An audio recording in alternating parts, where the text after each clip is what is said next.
Bonjour tout le monde, il me fait plaisir de vous inviter à regarder les vidéos du cours hors horaire 1 pour éthique et culture religieuse du Collège Sainte-Anne. Alors, je suis Manon Thivierge, enseignante au collège, et je vais vous présenter un PowerPoint avec des notes importantes dessus.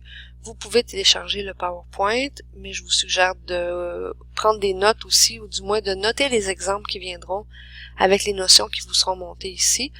Alors, c'est parti. On va parler des droits humains et de la justice parce qu'on ne peut pas parler des droits humains sans parler de la justice. Regardez dans le petit carré en haut à droite que je trouvais magnifique.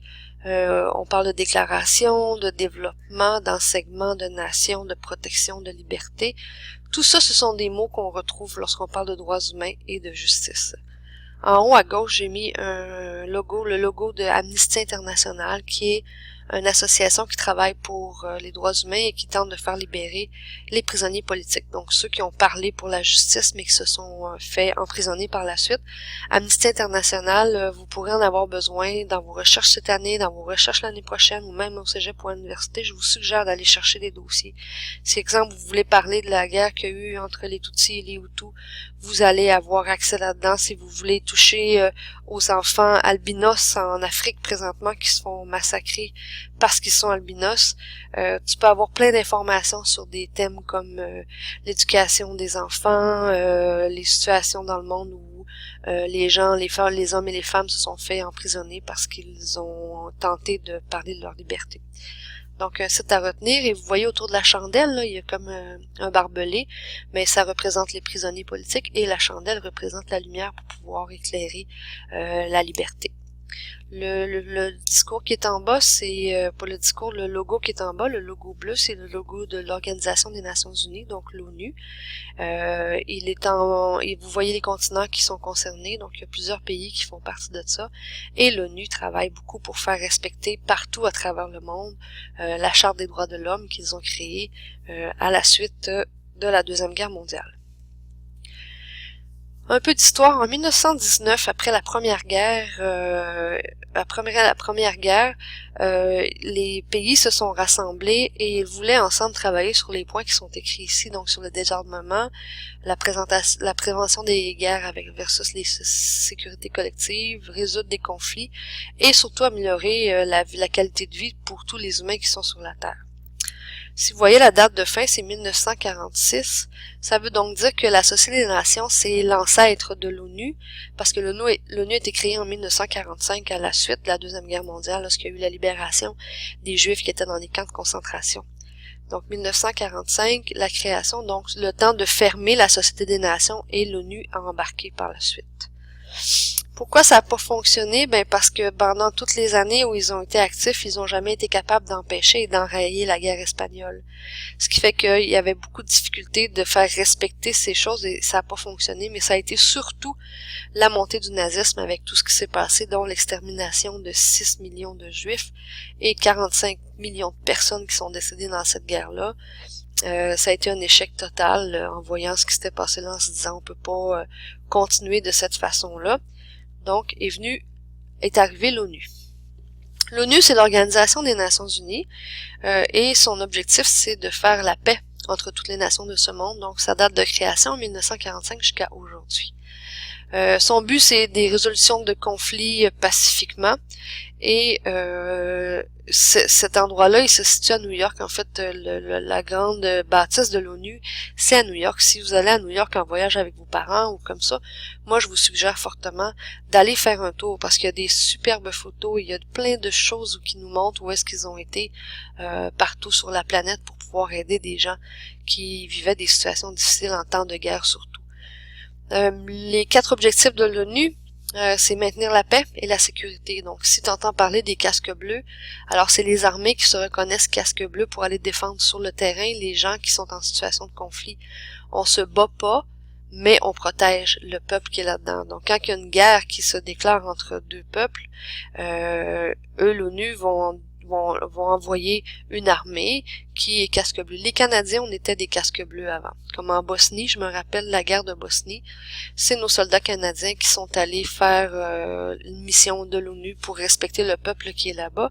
Et dans cette mission de l'ONU-là, je me rappelle que les casques bleus étaient entrés dans un genre d'orphelinat pour les enfants, puis les adultes qui s'en occupaient étaient tous partis, puis ils ont entré là-dedans, puis ils se sont occupés des enfants pour les nourrir, les changer de couche et tout ça.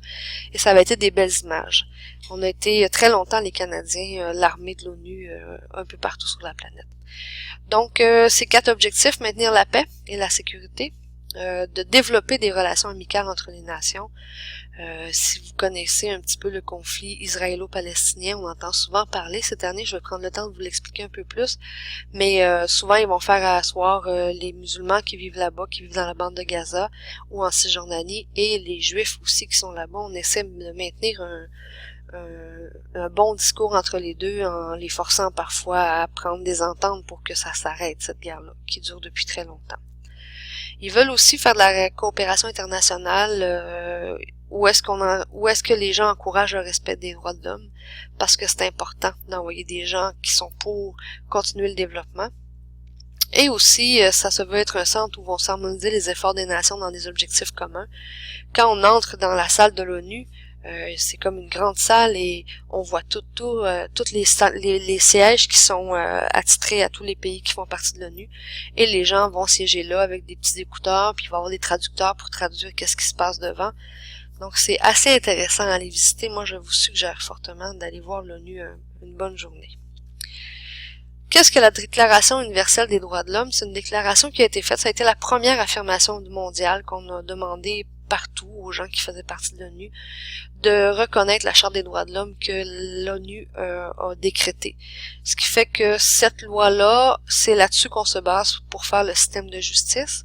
Et dans les Chartes des droits et libertés, il y a 3 principes principaux. Il y a 3 principes qu'on doit retenir. Donc le premier, ça doit respecter tout ce qui touche au niveau du respect de la personne. Le deuxième, c'est au niveau de la dignité de la personne. Et le troisième, c'est au niveau de l'égalité. Je vais vous expliquer plus longuement qu'est-ce que le respect de la personne, l'égalité et la dignité. Donc, dans le respect de la personne, il y a 3 sous-aspects. Il y a un aspect moral, un aspect physique et un aspect juridique. Ça veut dire que tu peux poursuivre quelqu'un qui ne respecte pas un de ces choses-là. Donc ça, c'est un rapport aux lois qui sont formées au niveau du respect de la personne. Quand on parle d'un aspect moral, on dit que l'être humain, et là tu vois le petit bonhomme à côté, là, le petit ange et le petit diable là, qui tirent une personne, donc c'est au niveau de la pensée. Ici, on dit que dans un aspect moral, tout individu est responsable de ses actes et capable de raisonner. Par exemple, quelqu'un qui prend de l'alcool au volant. Il y a personne qui est à côté de lui pour vérifier où est-ce qu'il va, s'il rentre au dépanneur, combien il a pris de vin, combien il a pris de bière, combien il a pris ça. Tout le monde est libre de prendre sa voiture et d'aller conduire. Sauf que sa liberté s'arrête. Cette personne-là, elle est considérée comme capable et raisonnable de toucher à ses actions et de réfléchir là-dessus. Donc, si quelqu'un respecte pas ça, par exemple, il prend de l'alcool, il s'en va dans la rue, il frappe une autre voiture et il tue des gens, mais à ce niveau-là, c'est l'aspect moral qui est pas respecté. Même chose si vous décidez, les gens décident de faire de l'intimidation. Les élèves ou les jeunes qui font ça sont protégés par une loi, mais quand même ils peuvent aussi passer en cours parce que ça peut arriver que il respecte pas son aspect puis il va être responsable de ses actes. Donc, si à cause de l'intimidation, il y a un jeune qui décède ou qu'il y a un jeune qui est vraiment des gros problèmes psychologiques, ben c'est sous l'aspect moral qu'on peut poursuivre les gens en disant, ben cette personne-là était responsable de ce qu'elle pouvait faire et raisonner, donc si elle n'a pas suivi ça, tu peux la poursuivre. L'aspect physique, c'est la même chose. On dit que tout le monde a le droit d'avoir un corps qui mérite le respect. Alors, on entre ici avec les questions de viol, d'abus, d'enfants battus, de personnes où on respecte pas ça, les droits des handicapés, d'avoir une salle de bain où est-ce qu'ils peuvent aller, d'avoir des services qui lui sont offerts, les personnes sourdes, les personnes muettes, donc tout ce qui touche à l'aspect physique qui est pas respecté entre dans celui-là. Et le troisième, c'est l'aspect juridique. Donc, on dit que tout individu a des droits et des devoirs. Donc, à la minute que le bébé sort du ventre de la mère, il a des droits et des devoirs. C'est sûr que, bon, le petit bébé, il n'a pas conscience de ça, mais le père, aujourd'hui, il y a beaucoup de gens qui font qui se fâchent. Il y a des papas qui sont pas contents parfois que les femmes prennent la décision d'avorter. Donc, selon la loi, dans l'aspect juridique, un être humain est considéré comme un être humain à la minute où il sort du ventre de la mère. En dehors de ça, il est la propriété de la mère. Donc, l'avortement ferait en sorte que dès que l'enfant naît, il a des droits. Puis que tu aies 3 mois, que tu aies 15 ans, ou que tu en aies 60 ou 90, tout individu a ses droits et peut se faire défendre pour quelque chose. Donc, il est reconnu et il est couvert par la charte là-dessus. Deuxième point, égalité. L'égalité de fait. Alors ici, c'est très simple. Égalité, ça veut dire que tu sois un homme, que tu sois une femme, que tu sois un enfant, on est tous égaux. Et tout le monde doit être traité de la même façon. Donc, une égalité de fait, ça veut dire que tu sois un homme ou une femme, tu équivaut à la même chose. Cette égalité-là est là. Si on respecte pas ou on ne donne pas un salaire parce que tu es une femme, t'as pas le même salaire du garçon, que lui, on va dire que c'est bon, pas une secrétaire, mais un commis de bureau, puis la femme, on va l'appeler secrétaire, alors qu'ils font pour la même tâche égale, l'homme est plus payé, là, on a une problématique, là. C'est pas une égalité de fait. Pour le même travail, le sexe différent, puis on paye pas la même chose, là, on a une problématique ici qui est une considération de différence. On a une égalité de droit aussi. Donc, on est tous les mêmes devant la loi, que tu aies 3 mois, que tu sois une femme ou une fille, que tu sois un enfant, une personne âgée. Tout le monde, devant la loi, a les mêmes droits. Même un tueur en série, il a le droit d'être défendu, il a le droit d'être représenté par un avocat et d'essayer de faire sa justice. Donc, lui aussi, même s'il a fait des choses pas correctes, il a quand même droit d'avoir un avocat et de se faire défendre. La liberté l'égalité morale, ça veut dire qu'on est tous libres et autonomes. Donc, tout le monde ici, on est libre et autonome. Et le dernier, l'égalité de conditions, c'est qu'il faut vraiment que tout le monde ait les mêmes droits. Donc, si toi, tu as le droit d'aller aux toilettes, puis je t'envoie, puis que l'autre me demande pour aller à la toilette, je décide que non, il faut vraiment qu'il y ait une égalité dans les conditions qu'on offre aux personnes. L'autre mot, c'est l'équité. Alors, la façon la plus facile pour moi d'expliquer l'équité, c'est lorsque je réfléchis au commerce équitable.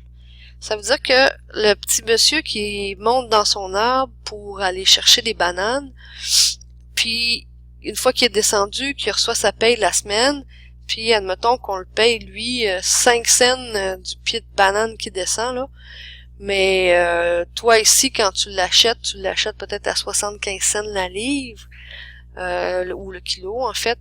Puis en bout de ligne, il y a un supermarché qui fait beaucoup d'argent, il y a des compagnies de transport qui font de l'argent, ce qui fait que quand tu payes tes bananes 50 cents le kilo, puis qui fait de l'argent? Si la compagnie fait de l'argent, exemple le IGA ou le métro fait de l'argent, la compagnie de transport fait de l'argent, le gars qui a la compagnie de bananes fait de l'argent, ben lui qui arrive en bout de ligne, lorsque tu payes tes bananes à 50 sous, le monsieur qui monte dans l'arbre, lui en bout de ligne, il n'aura pas le salaire qui est équitable.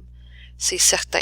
C'est pour ça que souvent les gens vont aller acheter dans des grandes surfaces comme des Walmart ou des grandes chaînes comme ça à grande surface parce que ça coûte moins cher, parce qu'ils peuvent acheter plus gros.